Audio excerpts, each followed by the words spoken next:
You ready? Everybody ready? Victor, are you ready? Okay, we're all set. Mike, Start. are we ready? Chris, we ready? Yep, we're good. Go ahead. Is he hot? You're good, sir.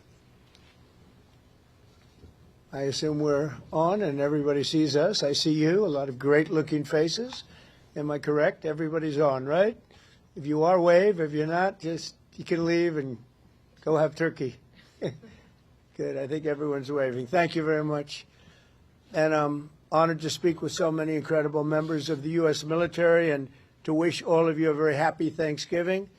Before we begin, I want to express the anguish and the horror of our entire nation at the terrorist attack yesterday in our nation's capital, in which a savage monster gunned down 2 service members in the West Virginia National Guard who were deployed as part of the D.C. task force, which has done such an incredible job. I mean, until yesterday, we literally had no incidents for many months. It was the safest place imaginable, and this is a different kind of crime. This is a really bad crime.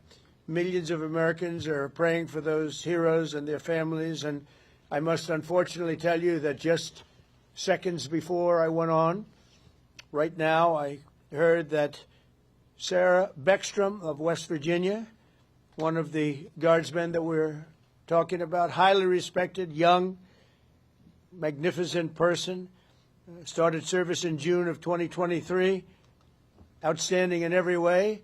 She's just passed away. She's no longer with us. She's looking down at us right now. Her parents are with her. It's just happened. She was savagely attacked. She's dead. She's not with us. Incredible person. Outstanding in every single way, in every department. That's horrible. As you know, the other young man is fighting for his life. He's in very bad shape. He's fighting for his life, and hopefully we'll get better news with respect to him. And the monster that did this is also in serious condition. But we won't even talk about him. As you may know, DHS has confirmed that the suspect is an Afghan national flown here by the previous administration, who was such a bad administration. And I have a picture of a plane. This is what it looked like when they came in. It was total bedlam. Do you remember that period of time? Total bedlam. People crammed onto the plane. And the toughest, meanest, most capable physically got on the plane, not the people that we were looking for or that they wanted to bring in. Here's a picture for you. Just take a look at that plane. Standing on top of each other and sitting on top of each other. This is what we had under the Biden administration. That whole thing should have never, ever happened. They should have left from a different base. They should have left from Bagram, as you know, and it would have been a much different story. But they didn't do that, and this was just a rout, just a terrible situation. This heinous atrocity reminds us that we have no greater national security priority than ensuring that we have full control over the people that enter and remain in our country. For the most part, we don't want them. They come in illegally. They have a lot of problems. Their countries force them in because their countries are smart. They don't want them. Let's give them to the Americans to take care of. They come out of jails in many cases, mental institutions. They're gang members. They're drug dealers. We don't want them. Many of the service members on this call today are engaged in crucial aspects of that mission. And to each and every one of you, I just want to thank you so much. Incredible people. You make this sacrifice like few others understand. A lot of them don't even understand it. And you're keeping America safe and free. Our military is strong. In my first term, I rebuilt our military, all aspects of our military. And in Afghanistan, we actually gave up a big chunk, but relatively, as much as it seemed like it's small compared to what we bought and to what we have and to what we're buying. We're spending over $1 trillion this year on our military. We have a military, the best in the world. We make the best equipment in the world. And we have the best people in the world. So joining us this evening are 6 units deployed across our hemisphere, representing every branch of the United States Armed Forces. First, I want to thank the members of Army's legendary 101st Airborne Division. You know, I've heard about that since I was a little boy. The Screaming Eagles, calling in from Fort Huachuca, Arizona, and you're led by Major General David Gardner, a real tough cookie and great general. I appreciate it, General Gardner. The 101st has done an outstanding job leading the task force, joint task force at our southern border. I mean, we have nobody coming in.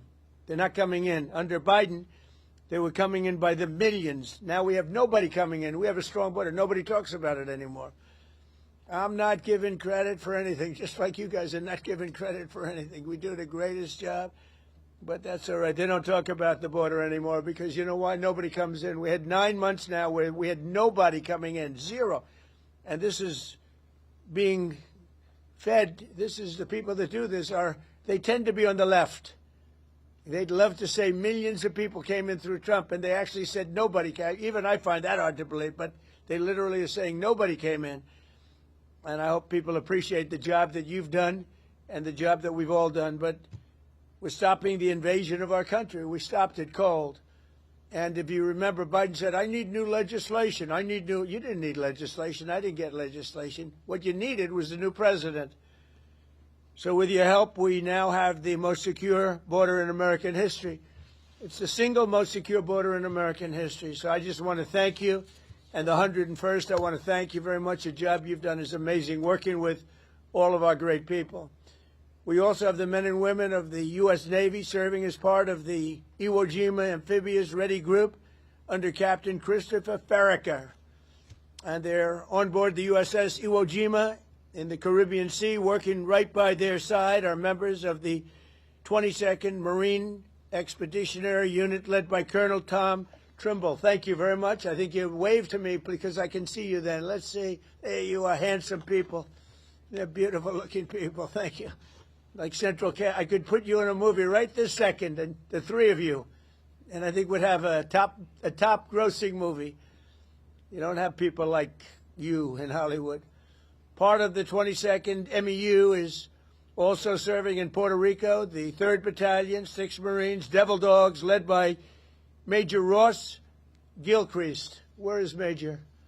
Hello, Major. Another central. Is everybody central casting? It's like they're all handsome, tough guys. I don't know what's going on here. But the Navy Marine Corps team is currently helping to defend our country, protect our interests, and literally decimate terrorists. The job you've done is incredible. I also want to thank you for your amazing work to quickly deliver life-saving aid to Jamaica in the aftermath of the recent hurricane, which was devastating. Thank you very much. Appreciate it, Major and everybody. Appreciate it. Next up are the airmen serving with one of the most feared bomber forces in the world, the U.S. Air Force's 7th Bomb Wing at Dyess Air Force Base in Texas under the auspices and leadership of Colonel Seth Spanier. Colonel, where are you, Colonel? Colonel, let's see here. You're right there. Thank you, Colonel. All of you are backbone of America, and you really are the backbone of America's air power. And in recent weeks, you've been working to deter Venezuelan drug traffickers, of which there are many. Of course, there aren't too many coming in by sea anymore, if you probably noticed that. From sending their poisons into the United States, where they kill hundreds of thousands of people a year. But we're going to take care of that situation. We're already doing a lot. We've almost stopped. It's about 85% stopped by sea. You probably noticed that. People aren't wanting to be delivering by sea. And we'll be starting to stop them by land also. The land is easier. But that's going to start very soon. We warn them. Stop sending poison to our country. We also have the 18th Space Defense Squadron at Vandenberg Space Force Base in California, headed by Captain Ryan Weber. Captain, where are you, Captain? Thank you very much, Captain. Great job. Every day you maintain American dominance on the high frontier. You're the guardians of one of the most important domains we have to protect, and you make us very, very proud of the job you do, Captain. Thank you. Finally, we have the great men of the Coast Guard, and I have to tell you, there are a lot of women in the Coast Guard now, too, and we're happy about that. United States Coast Guard aboard the Coast Guard cutter Forrest Rednor with Lieutenant Commander Alexis Wild. Alexis, where are you? Hi, Alexis. Alexis Wild at the helm. And I'm told that just last month, the Forrest Rednor intercepted a boat with lots and lots of illegal aliens off the coast of California. It was loaded, and then turned them over to the Customs and Border Patrol, and they did it so professionally. The people were very, very impressed with the job you did, Commander, so thank you very much. It was a great job. And thank you for defending our maritime borders with skill and with pride, and the job you do. Amazing. So I want to thank all of you again for your amazing service to our country. God bless our warriors. God bless our heroes from West Virginia National Guard. What a group. I love West Virginia. And I want to wish everybody a very happy Thanksgiving. We have a country that we can be very proud of. I was with the King of Saudi Arabia, and he said, you know, sir, last year you had a country that was a dead country. We thought it was dead. And now you have the hottest country anywhere in the world, and it's true. And we're going to be having close to $20 trillion invested. That's record-setting by 10 times. Nobody's ever had anything like it. We're building plants. We're building factories, auto factories, AI plants, the whole thing with artificial intelligence. I don't know the word. I've never liked the word artificial. I don't know what artificials are. I think they ought to change the name. I've always said that's a lousy name to have, artificial anything, but it's a big business. And we're building more. We're leading China by a lot. We're leading everybody by a lot. We make the best military equipment in the world, and they're ordering it at numbers that nobody's ever seen before. But we're doing better than we've ever done before. We have the stock markets just hit, for the 48th time, an all-time high during the 9 months that I've been here, a little more than 9 months now. And so we have the hottest stock market ever. That's a big thing for 401ks and all of the millions of people with jobs and 401ks. Everybody participates in that. But it's 48 times in a little bit less than 10 months. 48 times we hit an all-time high. And I think we're going to continue, because when these factories that we're building from all over the world, they're coming because of tariffs. I think because of November 5th, the election result, but because of tariffs. And we're taking in hundreds of billions of dollars like we've never done before. And some of that's going to go back in the form of a sort of dividend to our people, but much of it's going to go toward reducing debt. And what it really goes for, and even better than the money we're taking in, is the fact that nobody's attacking our companies and taking them out, stealing them like they've been for many years. Because if they do that, they have to pay a tariff as they make products and sell them into our country. So we made deals with Japan, we made deals with South Korea, we made deals with the European Union, where they pay us hundreds of billions of dollars, and they participate. They're now building plants. Honda is building plants, and they're all, every car company from all over the world virtually is building plants now in the United States because they don't want to pay the tariffs. So there's never been anything quite like it. It's been amazing. So we're taking in, think of it, hundreds of billions. Next year it'll be $1 trillion or more. But we're taking in all this money, at the same time protecting our country. And we're respected again. They actually respect us. And they made the deals. I mean, they respect us, but they pay us, as an example, Japan, $650 billion. South Korea, $350 billion. European Union, $950 billion. And they are building plants now in the United States because they don't want to pay tariffs. So this is one of the biggest things economically that's never happened. Nobody's ever seen anything like it. And over the next couple of years, I think we'll substantially be cutting, and maybe cutting out completely, but we'll be cutting income tax. Could be almost completely cutting it because the money we're taking in is going to be so large. And yet other countries who have been ripping us off for many, many years, and many years they've just been ripping us to shreds. China would take in $600, $700 billion a year, rebuild their military. And now we have a fair deal with China. We just met with President Xi. We have a great relationship. We have a fair deal. We take in a lot of money in the form of tariffs. But so many, even our friends, I mean, European Union, they're our friends. Japan, they're our friends. South Korea is our friends. They're now paying us hundreds of billions of dollars, and they're also paying tariffs to come in. We're not paying tariffs to go in there, by the way. They're paying tariffs, but we're not. So that's a total reversal. But we are benefiting like they used to benefit against us, but we're benefiting even more. So I just want to thank everybody for making all of this possible. Without you, we don't have any defense, and boy, do we have defense. We have the strongest military anywhere in the world. We make, as I said, the best equipment, but we have, more importantly, we have the strongest military anywhere in the world, and you saw that with Iran, with those beautiful B-2 bombers. They totally obliterated the potential nuclear supply of Iran, and they did it in the dark of night with no moon, no light, no nothing. Early in the morning, they attacked. You couldn't see a thing, and every single bomb hit its mark. Every single bomb. The Atomic Energy Commission said it was total obliteration. Remember when some of the fake news tried to say, well, maybe it wasn't as bad. Well, it was much worse than anybody thought. And I want to thank those pilots and all of the mechanics and all of the people that serviced and worked on the B-2 bombers. We just ordered a lot more of them. And the reason we did is they were totally incredible, totally invisible. They were stealth. Nobody saw them. They knew they were coming, but they couldn't see them. And they dropped the bomb, and then one of the pilots, commander, said, skedaddle. Let's get the hell out of here.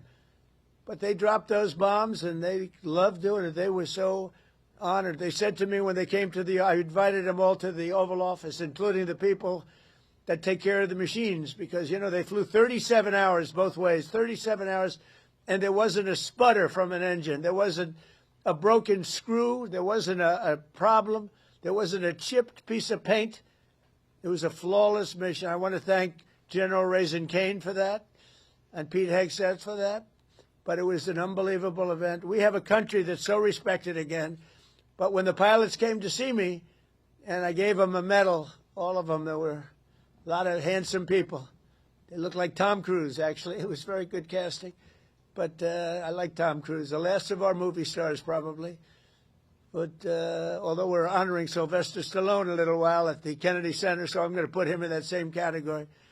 We have Sylvester Stallone and Tom Cruise. But I will tell you that they said for 22 years, sir, our predecessors and us wanted to make this attack. 22 years they wanted to make this attack. And they practiced it 3 times a year for 22 years, and no president gave them the approval to do it until you came along, sir. We want to thank you. I said, did you really enjoy it? They said, sir, we loved it. We loved it. And these are brave men. These are from a different place than some of the people I know who aren't courageous. We have a lot of people that aren't courageous. These people were amazing in the job they did. So with that, I'm going to ask Lieutenant Colonel Charlie Rockwood, who's a highly respected young man, to speak to you. And if you have any questions, I'll answer them. Unlike Biden, he didn't take questions. But I take all the questions you want. You can ask me any damn question you want. And then we go and have a great Thanksgiving, because I don't know about you. You probably had your dinner already, but I didn't. And I know exactly what I'm going to have. Turkey.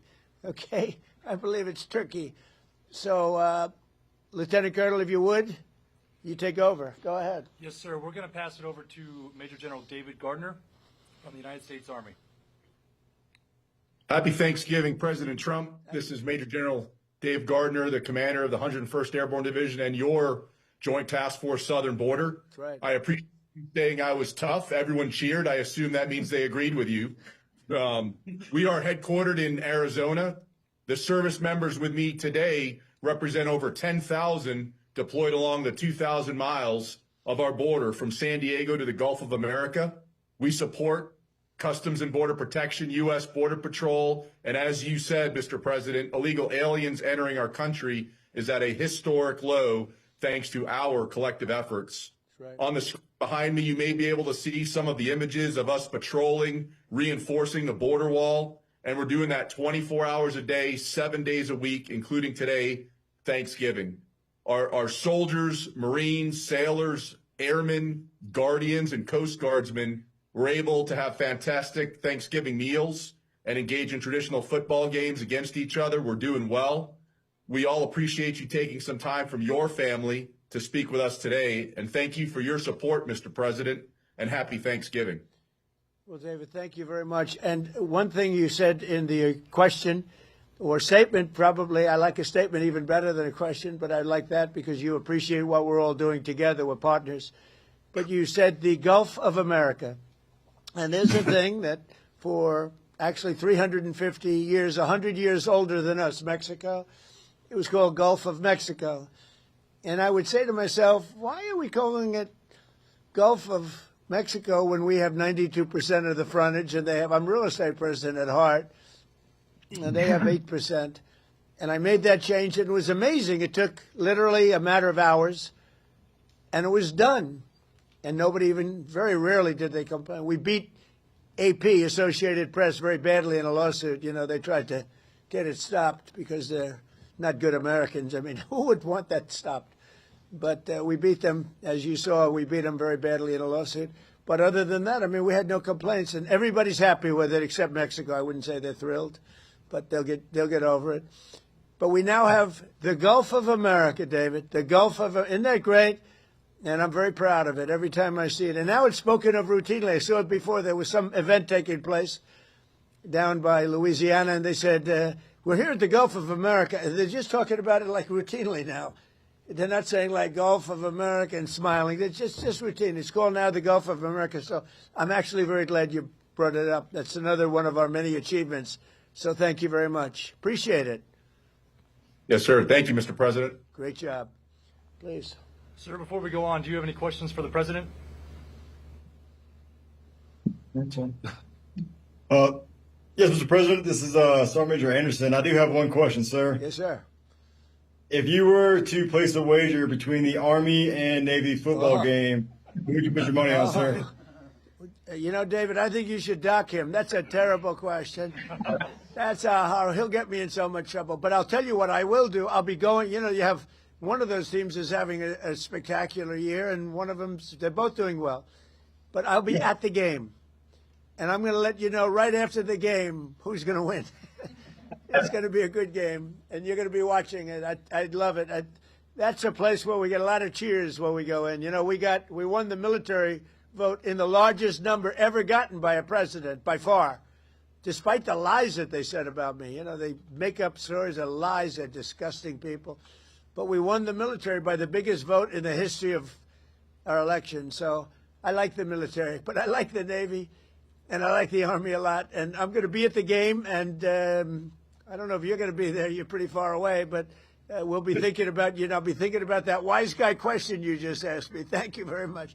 Thank you. All right, sir. With that, we're going to go over to Major Ross Gilchrist from the United States Marine Corps.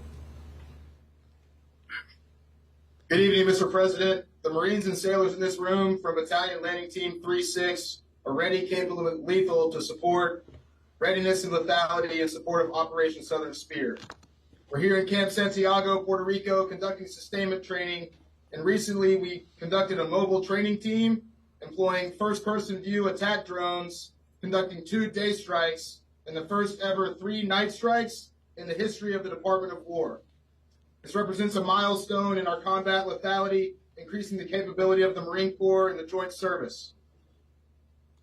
Soon, we're going to prepare to support counter-narcotics operations in the ground, maritime, and air domains and respond to crisis and contingency operations to provide you options, Mr. President, in support of national security objectives to protect our homeland.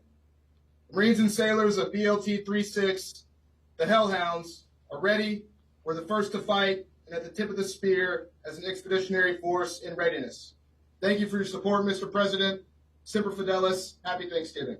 Well, thank you, Ross, and you people are just amazing. You do a fantastic. I knew every move and every single thing you said. I know exactly what you did and who did it, and I want to just thank you. You were amazing.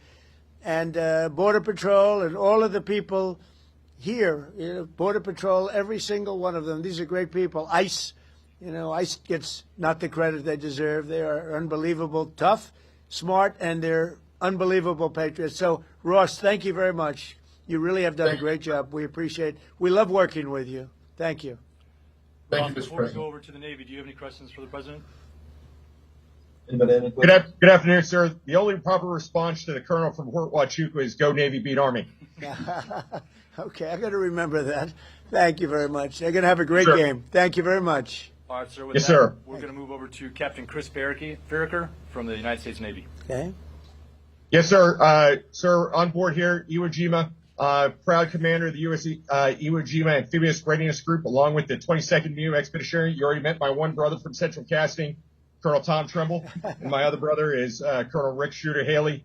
Behind me is a few of the men and women who comprise the 10,000 sailors and Marines of our Iwo ARG team, who are currently conducting maritime patrols against narcos in the Caribbean in defense of the homeland.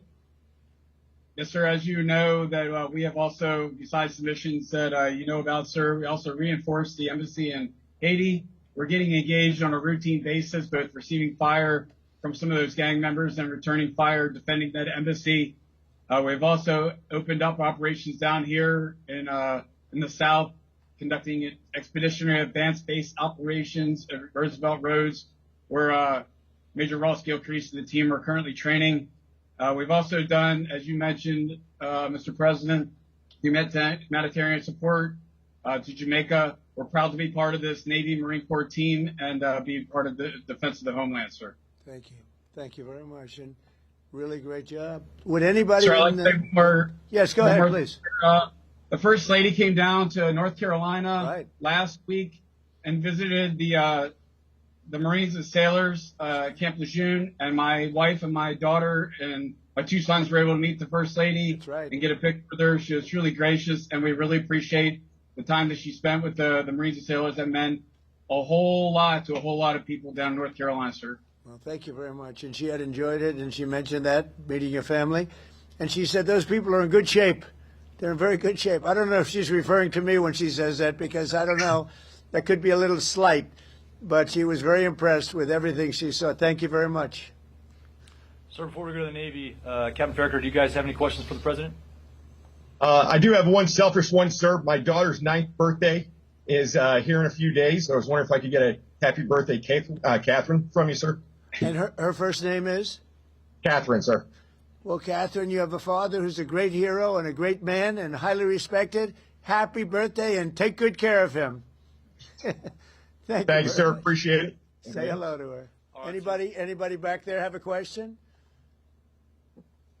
I think that's it from us here, sir. Again, appreciate your time and happy Thanksgiving to you and your Happy family. Thanksgiving, sir. Thank you all very much. Great. Have a great Thanksgiving. Thank you.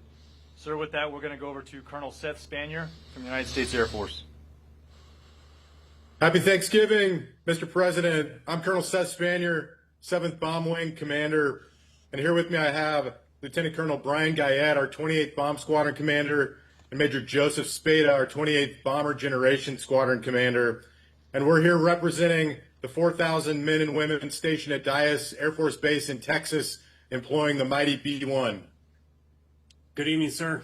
The Bomb Wing hosts multiple B-1 squadrons that are responsible for everything from training the world's best combat aviators to operational tests, in addition to projecting strength and lethality across the globe. Recently, the Bomb Wings Combat Squadron was forward deployed to the Indo-Pacific, and the men and women that you see behind me were part of the 28th Bomb Squadron and fellow squadrons that executed operations in the Caribbean, and were responsible for demonstrating the latent combat capability of the training squadron, in addition to projecting credibility into the Caribbean on behalf of the long-range strike platform, the B-1B.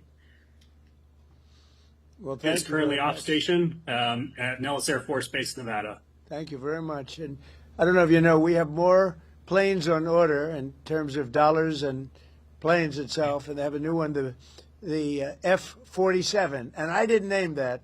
It was named F-47. They think I named it. I didn't. They surprised me, but I hear it's stage 6, and it's at a level that nobody's ever seen before. but we have more planes on order right now and things in the works than we've ever had. So from the Air Force's standpoint, I know you know exactly what's on order because we dealt with you and what you like. But we've never had so many planes being built at one time, and we're reinvigorating everything.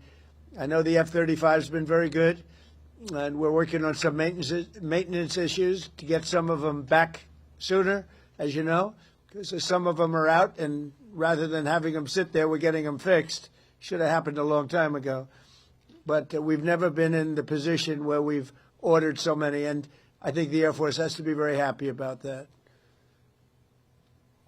Yes, sir, absolutely. Good, thank you. And if you have any questions, please go ahead from your group. Good evening, Mr. President, and happy Thanksgiving. I'm Senior Airman Laurent. I'm an intel analyst at the 28th Bomb Squadron. My question for you today is, what is the most memorable obstacle or hardship that you've encountered in your life, and how did this shape you to be the leader you are today? Wow, that's an interesting question. But I'll tell you, in terms of obstacles, would be the weaponization of government by the previous administration. That was probably the biggest obstacle. I won by a lot. I ran a second time, I won by a lot. And I ran a third time, and it was too big to rig. But the biggest was that. They went after a lot of great Americans. I was one of them. And I would say weaponization by my opponent was a disgrace to our nation. And I would say it was the most difficult time. And we won. And now I'm, today I'm in Florida, but generally I'm in the White House, I'm in the Oval Office. So I look around and say, oh, well, couldn't have been that bad, but it was. It was a disgrace to our nation. And it should never be allowed to happen again. And it's being looked at very strongly. But it's a very interesting question. I don't know that anybody's ever asked me the question that way. But if you did, I would say it was the weaponization and illegal weaponization that they used where our government attacked the president and the former president of the United States of America. And I was fighting for you, not just for myself. I was fighting for you. I was fighting for everyone that I'm looking, all of those incredible patriots that I'm looking at, but the millions of people that are listening right now and the hundreds of millions of people in our country. And we fought and we won, but they're bad people. So thank you. That's a great question. Thank you very much. Thank you, sir. Sir, with that, Sir, one last one. If you could throw Yes. up CHOP, it's our to the Mohawks. That's our squadron motto, CHOP. Oh, good. I love it. Chop. See, we're not allowed to do that anymore. We're not allowed. You're not allowed to use the word Indian anymore. The only one that wants you to are the Indians, all right? I don't think you should ever change. I will never tell you to change, all right? It's great. And they're very proud of it, too, by the way. Thank you all very much. Thank you. Sir, we're going to turn it over to Captain Ryan Weber from the Space Force. Okay. Good evening, Mr. President. My name is Captain Ryan Weber, and I'm the commander of the 18th Space Defense Combat Squadron.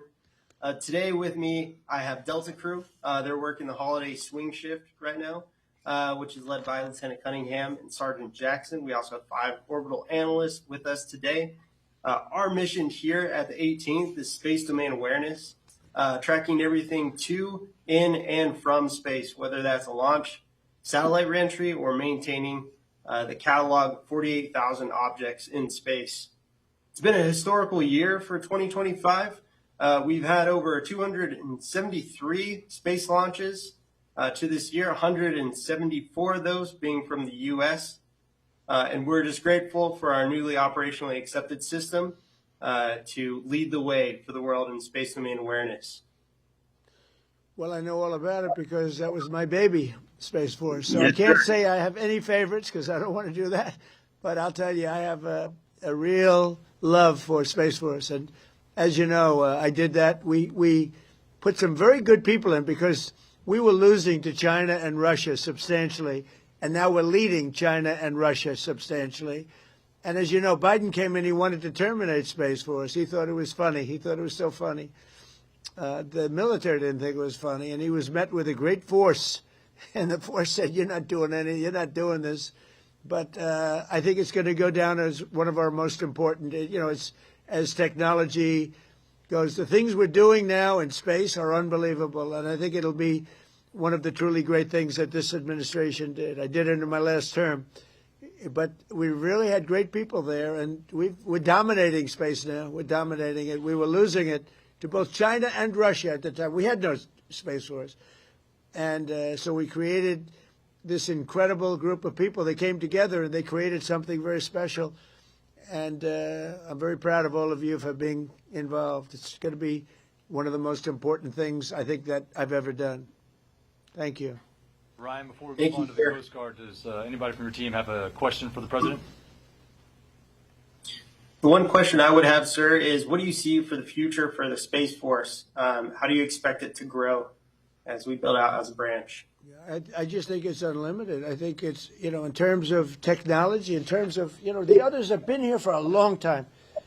And Air Force has been, and I could have left it in the Air Force, but I really thought it should have its own identity. And it works closely with the Air Force. But you wouldn't have had your own identity, and I don't think it was working doing it that way. So we created, because of the importance, we created Space Force. And I think it's got unlimited growth potential, and maybe at a faster level than others because they have been here. They've seeded, and they're doing great. But you're a seedling. You're just at the beginning of your powers. It's going to be unlimited future. Really, I feel that, and I think you agree with that. But it's going to be unlimited future, and thank you all for being involved. Very proud of you.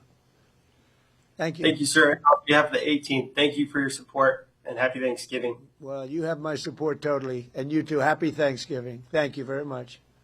So to round it out, we're going to go over to Lieutenant Commander Alex Wild, United States Coast Guard. Good evening, Mr. President. Lieutenant Commander Alex Wild, Commanding Officer of Coast Guard Cutter Force Red Hour.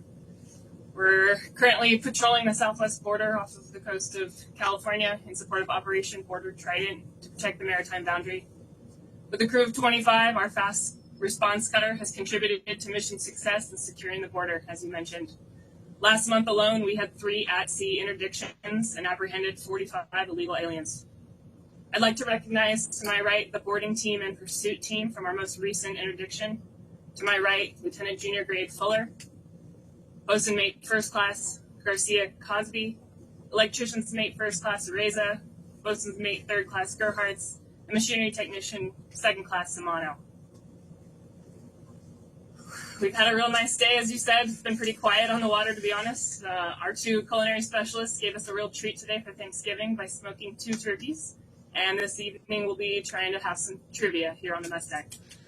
We're truly grateful for this opportunity to speak with you today. Thank you very much. Thank you. I've loved the Coast Guard for a long time, and more than anything else, all the lives you saved in Texas and various places, all of these places that got hit by the hurricanes and all of the different, the storms, the big water storms, as they call them, but mostly hurricanes. The jobs you do, the way you go into those seas, I wouldn't want to do it. You want to do it, but I wouldn't want to do it. And I just want to thank you for that. As you know, we've ordered a lot of Coast Guard cutters, brand new, beautiful, the best machines in the world, the fastest, the best maneuverability. They tell me. I said, how's the speed and the maneuverability? I'm a looks person. I wanted the hull to be perfect. I sort of redesigned the hull a little bit, the hulls. But we ordered a lot, and we're ordering icebreakers, too, that you're going to be in charge of. We have 11 of them being built right now. We had none. We only have 1 in the whole country. Russia has 48, and we have 1. And that's just ridiculous. So we're doing them in conjunction with Finland and some other people. And they make the big, they're known as the people that do, I guess, 90% of the icebreakers, so they have a great expertise. But we're doing them also as a joint venture where they're going to be built in this country, and they've already started. So we've ordered 11. You were going to build 1, and the 1 was going to cost almost as much as the 11. And every one of the 11 is much better than the 1. So that didn't sound like a good deal. So you know exactly what you're getting. You're getting the best icebreakers in the world, the top of the line, and they're going to be delivered very soon, actually. They're moving along very quickly. They're building them. And you'll end up with 11, but before we even start that, we're going to end up doing another 11 pretty soon. So you're going to have a lot of icebreakers pretty soon, which is very important. I assume, is that important for the Coast Guard? Because if it's not, I'll cancel the order immediately. Very important. Yes. Okay, good. Good. Then I won't cancel the order. That's good. You're going to have the best icebreakers there are, so it's really great. Very important to us. Thank you. Any other questions?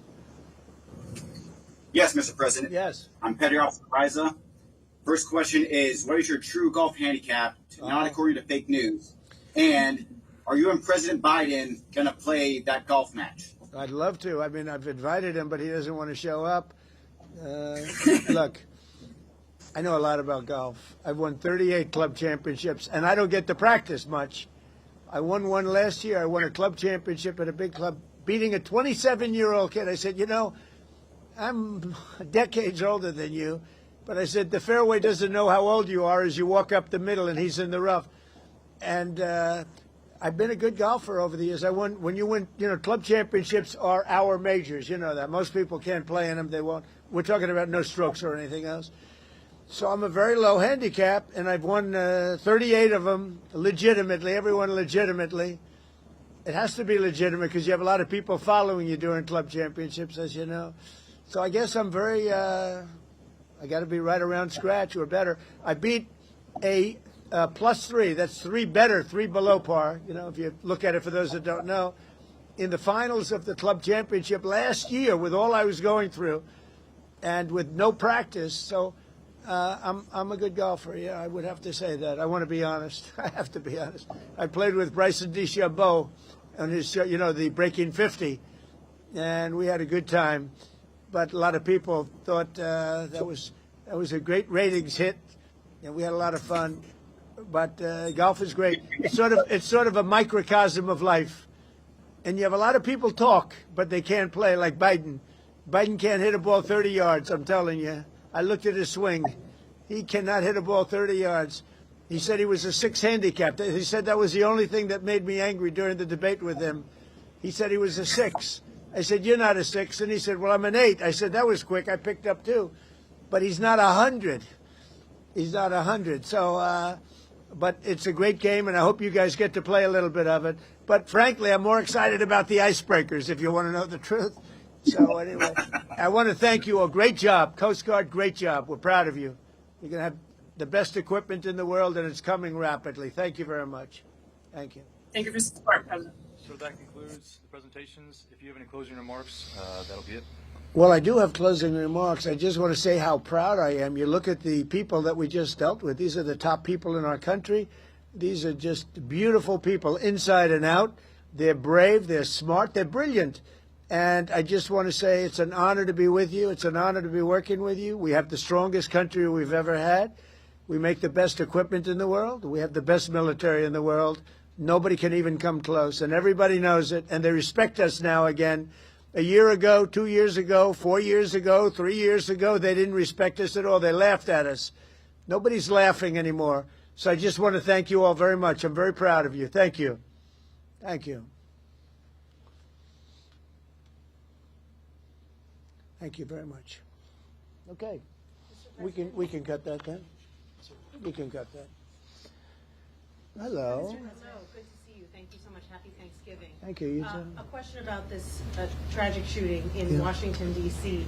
U.S. officials say that the suspect worked very closely with the CIA in Afghanistan for years, that he was vetted, and the vetting came up clean. He went cuckoo. I mean, he went nuts.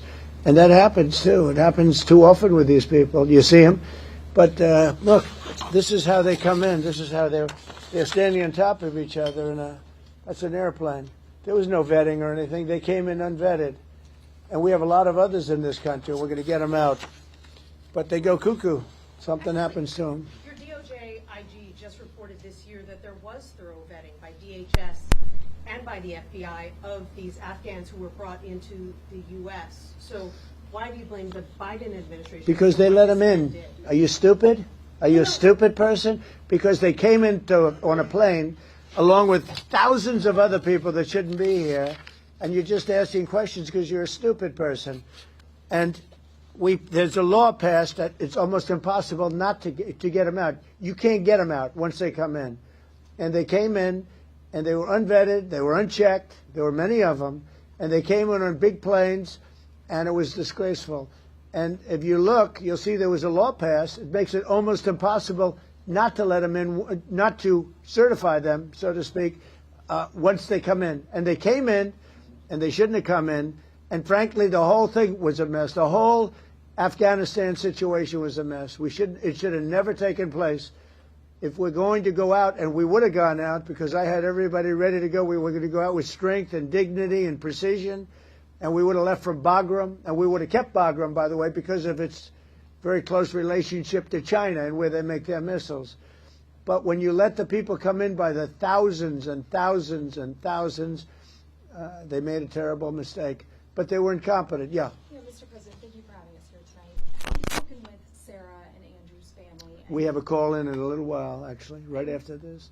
Do you plan to? Well, the family is devastated, as you can imagine. But we have spoken. I mean, my people have spoken with the family. We'll be speaking tonight, tomorrow. You have to give them a little. They just found out about their daughter. You know, you can't just call 2 seconds later. Yeah, of course. It's a very, very tough situation. Obviously, She was so outstanding. I mean, I just heard outstanding in every single way. it's in the early stages, obviously, but do you plan to attend Sarah's funeral? I haven't thought about it yet, but it certainly is something I could conceive of. I love West Virginia. You know, I won West Virginia by one of the biggest margins of any president anywhere. And it's, you know, these are great people. I love the people of West Virginia. I love the people of our country. But I haven't given it any thought, but it sounds like something I could do, yeah. It's very raw. Yeah, of course. The suspect does have a wife and 5 children who live in Washington. Do you plan to deport them? The suspect has? The suspect? Well, we're looking at that right now. We're looking at the whole situation with family. It's a tragic situation. Yeah, Jeff? Mr. President, are there any changes you want to make to improve safety for National Guardsmen who are being sent into these cities? No, just I want to have more. As you know, we're sending 500 more. We had very little crime in Washington now for, you know, many months. Record-setting low crime, and this happened. And I don't know how you put this on the scale of that. This is sort of different. This is a terrorism threat, and this was done because they're so effective. If they weren't effective, you probably wouldn't have had this done. But this was done because the National Guard has been so effective. You know, you went from having a tremendous amount of crime and death, killing, everything else, to having none. And this happened, I assume, because it was so effective. And maybe this man was upset because he couldn't practice crime. Who knows what his motivation was? But what he did was horrible. And you've made changes for Afghanis' ability to apply for asylum. Do you blame all Afghans for this one man's mistake? No, but we've had a lot of problems with Afghans because they had a lot of them coming in on these planes. Again, I show you this picture. We had a lot of them coming in on these planes that are, look at them. There was no check-in. They just poured into the plane. And many of these people are criminals. Many of these people are people that shouldn't be here. And many of them have been gotten out. I mean, we've gotten out a lot of the people that, you know, we've taken a lot of them out of here. But they came in, legally, right? Yeah, I know, the old story. Many are wonderful, yeah, I'm sure. I said many are here legally, though. What should they think in terms of their prospects? Well, they can't be happy, okay? They can't be happy. Because what's taking place between that, if you look at Somalia, they're taking over Minnesota, and we got a lot of problems with the gangs, with all of the things taking place in Minnesota. We have an incompetent governor, we have a dope governor.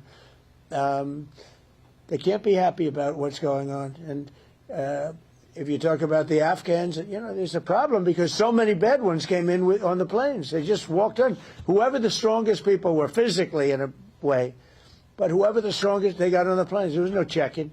They just swamped the planes. They took off.